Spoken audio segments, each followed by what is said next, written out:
The man who planned Nnamdi Kanu's kidnap has been caught by Trump. Shäké. All right, my dear listeners out there, I greet you.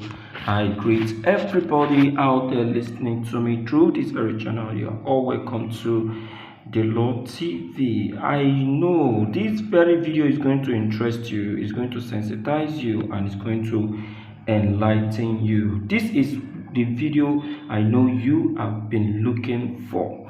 Yes, I want to let you know that we have a very big good news for you.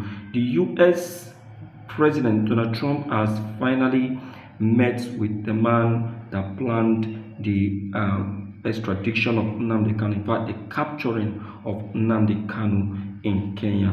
In fact, he appeared to be the one that made all the connections and the calls that got Nnamdi Kanu captured. In fact, the moment Nnamdi Kanu arrived Kenya, he happens to be the one that did that very call that got him captured. Now, this very man we are talking about, I won't call his name, but I know you will know him. I'll be showing you pictorially, but first thing first, I want to show you on your screen that Nnamdi Kanu actually wrote a letter to Donald Trump from his prison in Sokoto, giving him an idea of how the whole thing actually happened. This very letter, Nnamdi Kanu submitted it through his lawyer, Aloy Jumako. That was what you saw on your screen. But first thing first, before I start showing you the picture of this very man, it's important I take you around so that you can see how Donald Trump actually received this very letter through the US Embassy. Yes, as you can see on your screen. Yes, through the US Embassy, and the time he wrote it, that was 6th of November. Then the final judgments have not actually started. Now, this very man that we are talking about happened to be the one that planned the arrest of Nnamdi Kanu right from Kenya, directly from Kenya. He did all the callings and all the connectivity. The moment Nnamdi Kanu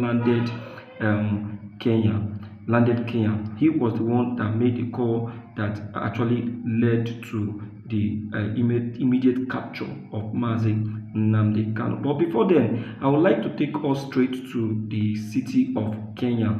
That is, in this very city of Kenya, that is where the whole thing actually surfaced and happened. Now, looking in your picture now, pictorially, you can see Donald Trump, and you can see the man in his right hand side.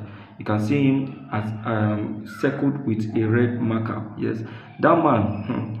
I'm not going to tell you his name, but he happens to be the one that did all the connection, all the plan, all the move, and everything you saw that happened in Kenya that led to the arrest and kidnapping of Nnamdi Kanu in Kenya.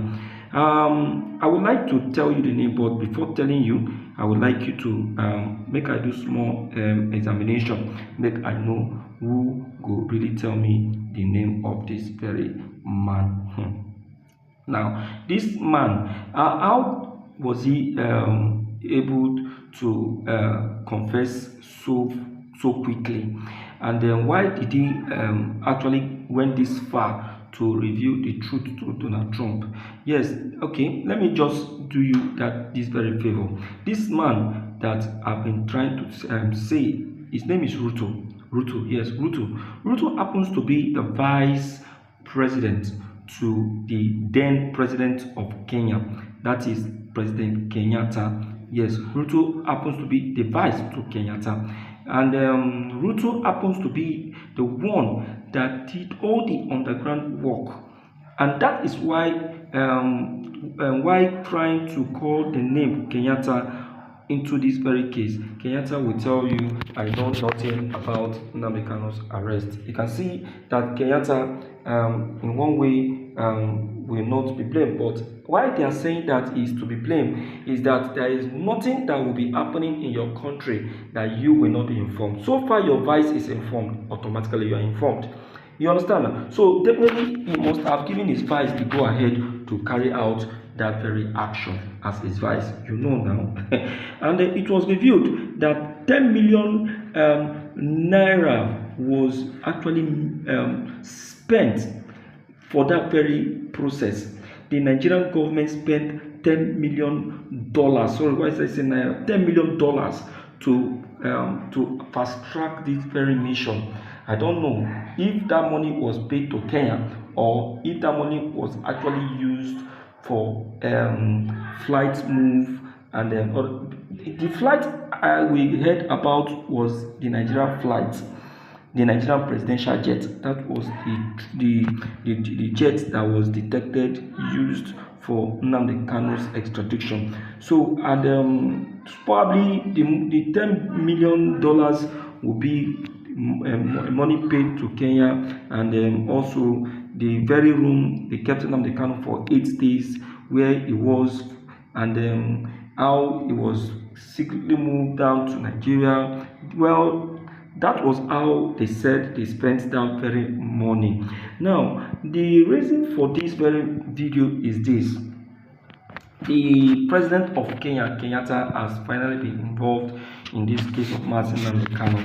Don't forget that even before this very final sentence of Nnamdi Kanu, Kenyatta has also been contacted that he will be invited to speak either as a witness or as an observer on this very case of Nnamdi Kanu.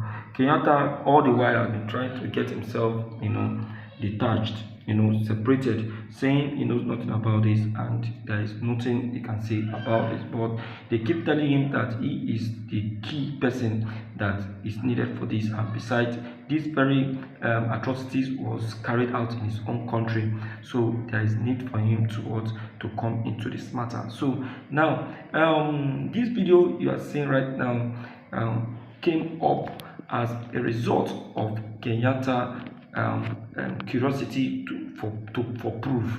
Now, showing on your screen is the name of that very same man that got Nnamdi Kanu planned and extradited. That is William Ruto, PhD. Yeah, on behalf of the government and the people of the Republic of Kenya, I extend my profound gratitude to President Donald Trump and the government of the United States.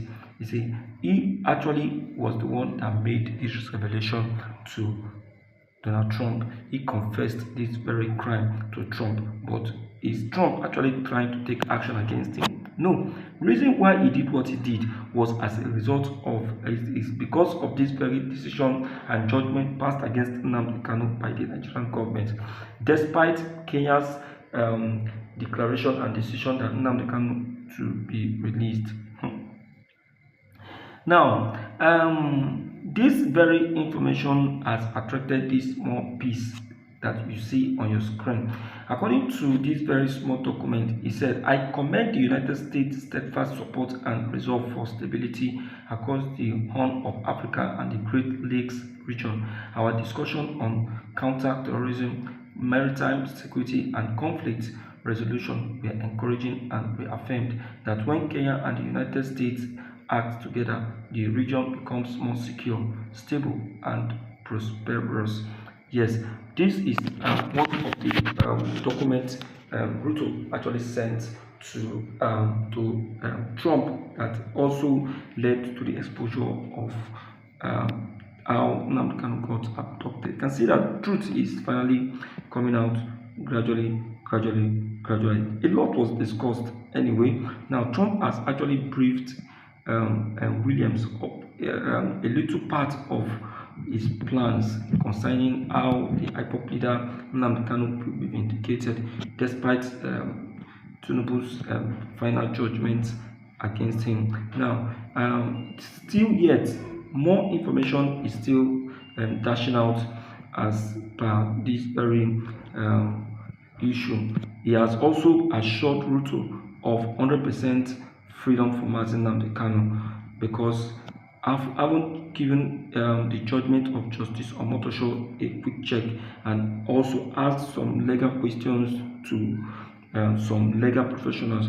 He has been able to get out something very visible claiming that the IPOB leader is 100% innocent and there is nothing Nigerian government is having against him.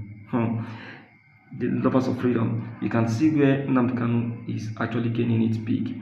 So please, I would really like you to share this video because it is a full update of all that has actually transpired as per the abduction of Nnamdi Kanu. Now, Trump, having done all of this, has also called on the president of Kenya, Kenyatta, and also Ruto, making it a date with the two, and also discussing at length what actually they know about the extradition of Nnamdi Kanu, and also how this very kidnap was actually done, because till date Nigerian government is still denying, saying that what happened wasn't a kidnap but actually an arrest. How can someone be blinded with clothes, then taken to a secret room, not even to the Kenya police station, left him there for 8 days and extradited him from that very place to Nigeria, and you said it was an arrest? That is a pure professional kidnap and a big shame to a country like called Nigeria. Now, this has finally attracted a court order ordering the federal government to halt Kanu's trial and return him back to Kenya because of this evil action. But then, did Nigeria actually acted according to this order? No, they didn't. Instead, they decided to still leave him in detention. This is what actually left Nnamdi Kanu in detention till this very moment, and now is now facing another defense. Now, after all said and done, the IPOB leader Nnamdi Kanu agreed to face another trial. In the process of the trial, the IPOB leader was asked to enter a defense. A defense on what ground? He was asking the lawyer and the judges on Motosho, making them to know that there is nothing to enter a defense on. On what? Are you judging me on what law? They refused to speak, only for them to keep forcing him to enter a defense. The IPOB leader refused until Omotosho passed a judgment by giving him a life sentence. My dear listeners, Nnamdi Kanu right now is in Sokoto prison. This is a reward given to Justice Omotosho, and in this very video, the truth has finally been unveiled.